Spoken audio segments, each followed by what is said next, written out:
Let's take a look at the temperature sensor circuit on an electronic board right now. Well, let's zoom in a bit on this part of the board where we have the connection to the NTC sensors.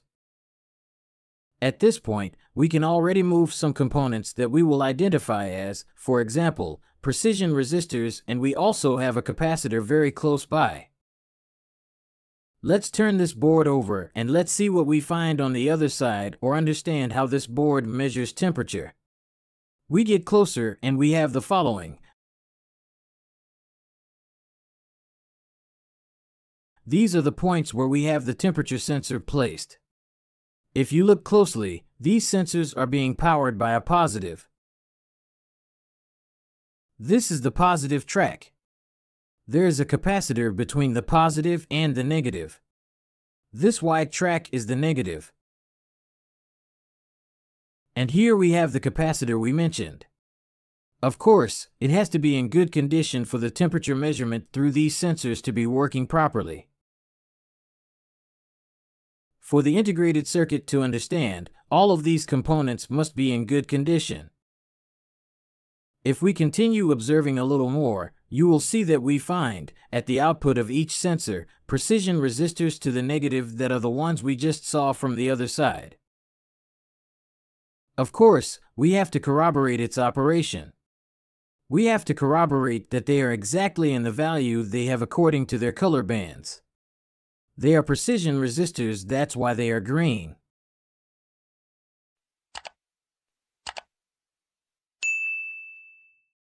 And if we look from one end of the sensor, from the same one where the precision resistor comes out, we have some very thin tracks. They are these two, the ones for the two sensors. If we follow its path, well, towards the negative it goes back through some small lens-shaped capacitors that must not be in short circuit.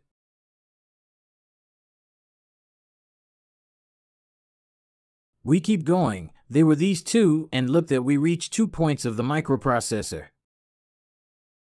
This is where a resulting voltage is delivered which the microprocessor understands and can know what temperature that sensor is at. Very important detail, the microprocessor will only report a sensor error when we see an error message on the equipment's display. This only occurs when the voltage arriving at the microprocessor is 0 volts or 5 volts. Therefore, if the sensor is devalued, if the resistor is devalued, or if there is any other strange problem that is not, for example, a direct track cut, the voltage that will arrive will be strange. The microprocessor will understand that this is a temperature. For example, the microprocessor may understand that the room is 0 degrees due to an error in some value. Then, you turn on the air conditioner and the unit will not turn on, of course, because it thinks it is already cold. Therefore, pay attention to that detail. We do not absolutely trust the errors that the equipment reports. If we see a unit that does not turn on the compressor even though everything is properly configured, there may be a devaluation in the sensors, which causes the microprocessor to misunderstand the temperature. That is why that detail is important. Understand that, if 0 or 5 volts arrive here, the microprocessor will understand that there is an error. For example, a short-circuited sensor, 5 volts, sensor error.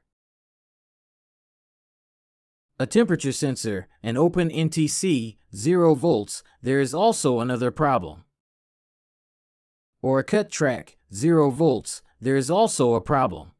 The microprocessor understands that, but when there is devaluation, the microprocessor does not understand that and will not produce a strange effect, which perhaps will never blame a sensor or the circuit, and it is so the problem. So, pay attention to that detail. Therefore, remember that important data.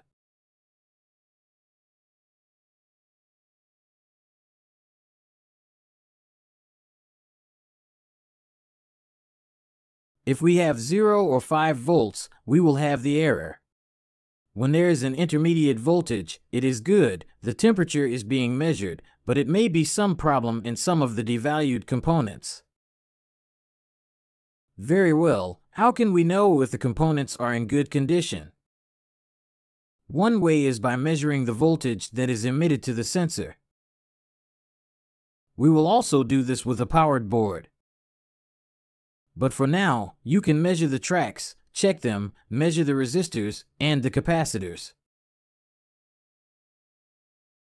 Please leave a comment if you have any questions.